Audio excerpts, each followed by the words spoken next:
2016 সালে নির্বাচিত হওয়ার পরেও তিনি কিন্তু গ্রিনল্যান্ডের কথা বলেছিলেন যে এটাকে আমরা মানে একটা ইঙ্গিত দেওয়া হয়েছিল। আইন কানুন আর দরকার কি, কনস্টিটিউশনের দরকার কি, আর আমাদের এখানে ইলেকশনের দরকার কি 2028 সালে? হ্যাঁ, মাই অরিড ইজ এত পয়সা খরচ করে, এত লোকজন কষ্ট করে জোট গঠন হবে, অ্যান্টি আমেরিকান জোট, যেটা দিয়ে এই কথাটা উচ্চারণ করতে চায় না, হয়তো আমরা আরেকটা তৃতীয় বিশ্বযুদ্ধের দিকে আমরা নিজেদেরকে ঠেলে দিচ্ছি কিনা। এই প্রথম কিন্তু গ্রিনল্যান্ড কেনার চেষ্টা আমেরিকা করলো তা না, কিন্তু 1940 ইনফ্যাক্ট 1905 সালে প্রথমে টেডি রুজভেল্ট, 1948 সালে ট্রুম্যান সাহেব কিন্তু $1 মিলিয়ন দিয়ে কেনার কথা বলেছিলেন। $1 মিলিয়ন দিয়ে সোনা দিয়ে তিনি কিনবেন বলে প্রস্তাব করেছিলেন। কিন্তু এটা নেগোসিয়েশনস, এখন নেগোসিয়েশনস না, আমি চাই। এই যে গ্রিনল্যান্ড দখলের প্রতি ট্রাম্পের যে আগ্রহ এবং মানে এখন প্রতিশ্রুতিবদ্ধ অনেকটাই, এটা কি আপনি কি মনে করেন এটা কৌশলগত নিরাপত্তা উনি যেটি বলে থাকেন প্রায়, নাকি এটি প্রাকৃতিক সম্পদ, নাকি এই শতাব্দীর নতুন সাম্রাজ্যবাদী মানসিকতার প্রতিফলন দেখছি আমরা? আরিফ ভাই,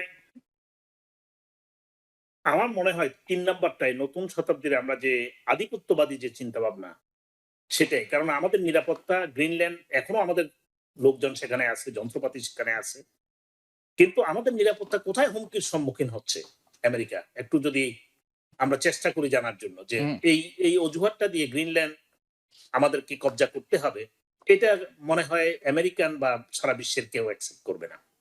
আমি মনে হয় না যে এর সাথে কোনো একদম ধারে পাশেও নেই।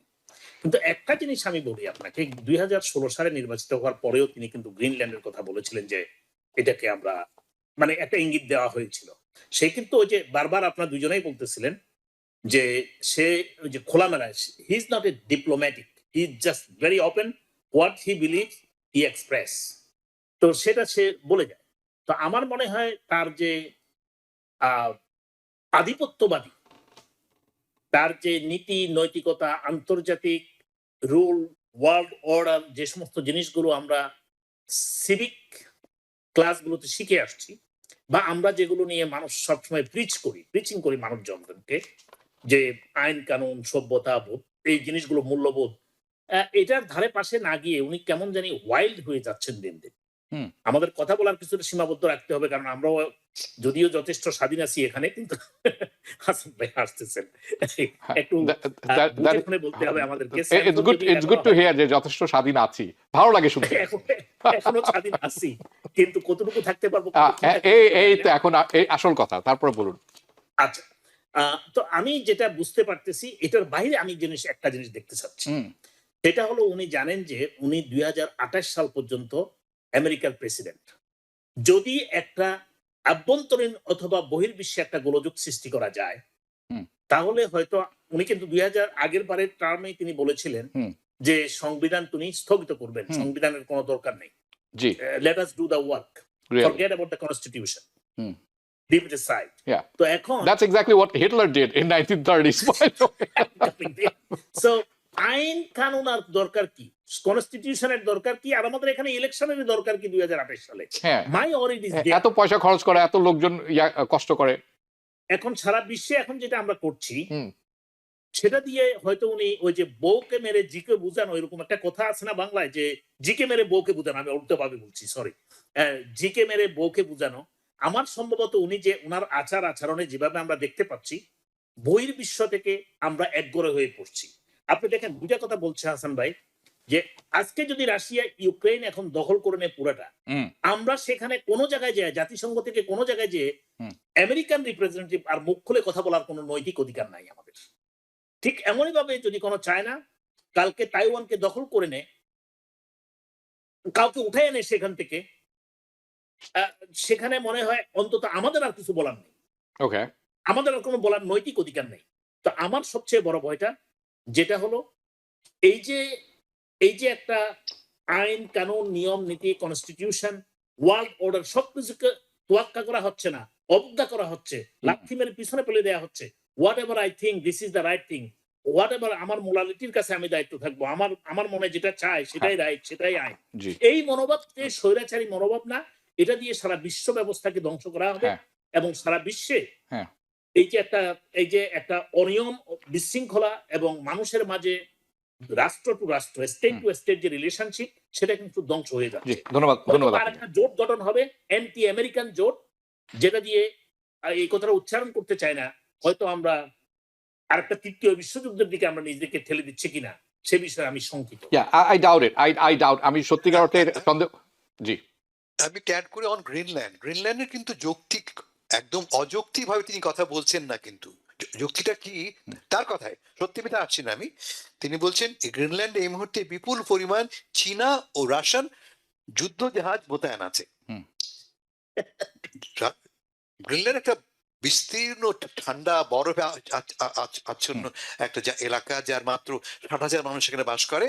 তারা বলছেন যে অলরেডি আর্কটিক এলাকায় রাশিয়ানরা এবং চীনারা ড্রিল করছে, সেখানে নিয়ন্ত্রণ নিয়ে নিয়েছে। আমার প্রয়োজন, আমার নিরাপত্তার কারণে প্রয়োজন, এক। 2 নম্বর, এই প্রথম কিন্তু গ্রিনল্যান্ড কেনার চেষ্টা আমেরিকা করলো তা না, কিন্তু 1940 ইনফ্যাক্ট 1905 সালে প্রথমে টেরি রুজভেল্ট, 1948 সালে ট্রুম্যান সাহেব কিন্তু $1 মিলিয়ন দিয়ে কেনার কথা বলেছিলেন। $1 মিলিয়ন দিয়ে সোনা দিয়ে তিনি কিনবেন বলে প্রস্তাব করেছিলেন। কিন্তু এটা নেগোসিয়েশনস, এখন নেগোসিয়েশনস না, আমি চাই, আমার প্রয়োজন, আমি চাই। রাইট, ধন্যবাদ। আমার প্রয়োজন না, আমার এটা লাগবে। কেন প্রয়োজনের কথা উনি বলছেন না, এটা আই ওয়ান্ট গ্রিনল্যান্ড, তারপরে উনি বলছেন না এটা স্ট্র্যাটেজিক্যালি ভেরি ইম্পর্টেন্ট। ওকে, সো আমরা যখন এই অবস্থায় আছি, এই যে হাসান ফেরদৌস, ট্রাম্পের দুটি প্রসঙ্গ তুলে ধরবো আপনার কাছে। একটি হচ্ছে এই যে আপনারা দুজনই বললেন ট্রাম্পের যে এই আক্রমণাত্মক অবস্থান, এটি কি অন্যান্য স্বৈরা শাসক, dictator, autocrats such as Vladimir Putin, হ্যাঁ, এদেরকে কি আরো বিশেষ সাহসী করে তুলবে না? কালকে তো সে বলতে পারে, ভাই তুমি যে এখানে হস্তক্ষেপ করছো ইউক্রেনে, কারণ তোমার দাবিটি ছিল একটি সার্বভৌম দেশ, কিন্তু আমি সবসময় বলে আসছি ও আমার অংশ। সো এই ইস্যুতে, বিশেষ করে ইউক্রেন পূর্ব ইস্যুতে, তারা কি এখন তো তাদের একটা ভ্যালিড ক্লেম হয়ে দাঁড়ালো, তারা কালকে যে বলবে ভাই দরকার নাই, তুমি সরো এখান থেকে, এখানে you have nothing to do with this, এটা কি তাদের আরো বেশি এমবোল্ডেন করছে না এরকম নেতাদেরকে? প্রথম কথা যে আমি ট্রাম্পের ডিফেন্সে বলি, ট্রাম্প বলছেন যে তাকে প্রশ্ন করা হয়েছে যে ঠিকই তো, তুমি যেটা করলে এর ফলে কি রাশিয়াকে এবং চীনকে উৎসাহিত করা হয়? বলছে না, অবস্থাটা কম্পারেবল না। রাশিয়ায় তো আর লক্ষ লক্ষ লোক ভেনেজুয়েলা থেকে ঢুকছে না, বা সেখানে টন টন মাদক প্রবেশ করছে না। ফলে আমাদের সঙ্গে রাশিয়ার অবস্থা বা চীনের অবস্থা কম্পারেবল না। কিন্তু সমস্যা অন্যত্র। সমস্যা হচ্ছে যে আমাদের সম্পর্ক, আন্তর্জাতিক সম্পর্ক এতদিন পর্যন্ত ডিটারমিন্ড হতো আন্তর্জাতিক আইন দ্বারা। প্রতিটি অ্যাকশনকে আমরা এক্সপ্লেন করতাম বা প্রশ্ন করতাম আন্তর্জাতিক আইন দিয়ে। আইনটা কি খুব সিম্পল আইন, যে কোনো দেশ ছোট হোক আর বড় হোক অন্য দেশের সভরেন্টি ভায়োলেট করতে পারবে না, unless it is for self defence. কেমন? ভেনেজুয়েলা যে ঘটনা ঘটলো, প্রথমে বলা হয়েছিল যে আমরা আক্রান্ত মাদক দ্রব্য দিয়ে, কিন্তু এখন বলা হচ্ছে মাদক ফাদক ইম্পর্টেন্ট না, তেল। ফলে মূল আঘাতটা হচ্ছে, এই ঘটনাটার ফলে মূল আঘাতটা হচ্ছে আন্তর্জাতিক আইনের, এবং এবং এখন এক শাসকরা সবসময় কিন্তু এই আন্তর্জাতিক আইনের ফাঁক ফুকরটাকে ব্যবহার করে। যেমন ধরা যাক ICC, international criminal court, ICC ইতিমধ্যে কিন্তু পুতিন সাহেবকে ইনডাইট করেছে, অভিযুক্ত করেছে যুদ্ধ অপরাধী বলে। যদি কোনো আন্তর্জাতিক আইন না থাকে তাহলে আমাকে অপরাধী করার কি আছে? আমি অপরাধী কি করে? কোনো আন্তর্জাতিক আইন, আইন কি মানি না আমি মানি না কেন? আমেরিকা যে আইনটা বানিয়েছে বা বানাতে সাহায্য করেছে সেই আইন মানে না, আমার তো মানার কোনো কারণ নেই। আমি অন্য এক জায়গায় বলছিলাম যে আপনি তো চীনের কথা বলছেন, আপনি রাশিয়ার কথা বলছেন, আমি পুরো ভারতের কথা বলবো।